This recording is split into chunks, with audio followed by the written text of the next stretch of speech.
when I'm asked the question about mentors, I usually come from a position of, I really didn't have any great mentors, but what the real answer is, I don't think I was a good mentee. I think, I was one of those people who, I don't know if I thought I was too smart, or if I just wasn't open-minded enough, or if I didn't see the value in it, but I didn't have a lot of mentors. And I think that's because I didn't seek them out. And probably when they made themselves available, I don't know that I ever took it seriously.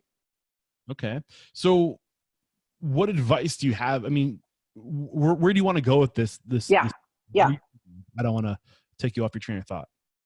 Yeah. So, I mean, it goes a little back to what we were talking about a few minutes ago in terms of being vulnerable.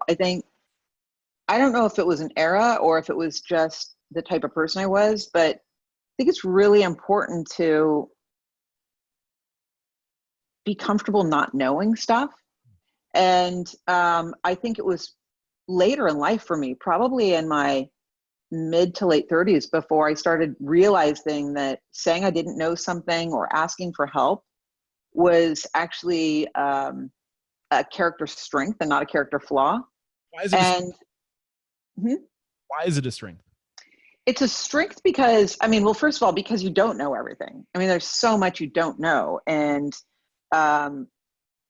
it's painful to imagine that I thought I did know everything, because I was just cutting myself off to so much new information. And so I think it's a strength, A, because it allows for that vulnerability. And I think that makes people closer to you.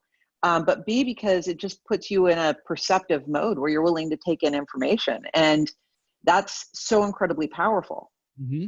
Absolutely. And again, I think back to self-awareness, knowing what you know and knowing what you don't know, so you can let people in who can complete that, to round off what you don't know, so you can get access to that information. But if you don't let that in, if you're closed off because you don't want to admit what you don't know, then you're not opening yourself up to those opportunities.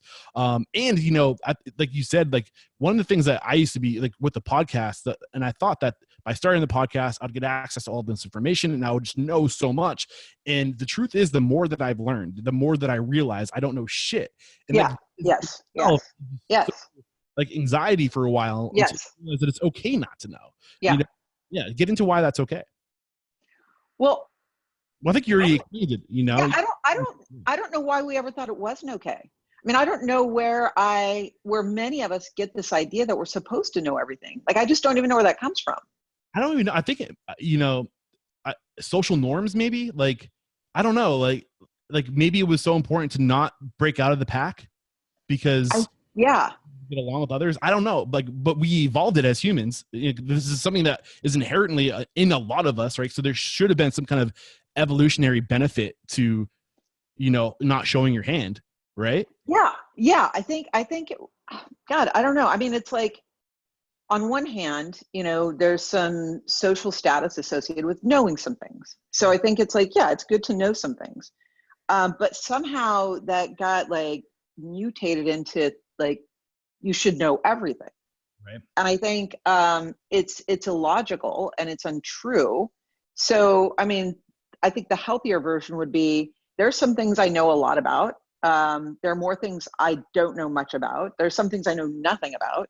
And as a society wouldn't be great if, as we're getting together and learning from each other, we can cross-exchange this information. We can all learn a little bit more. But if I'm thinking I know everything and you know nothing, there's actually no point in us interacting at all.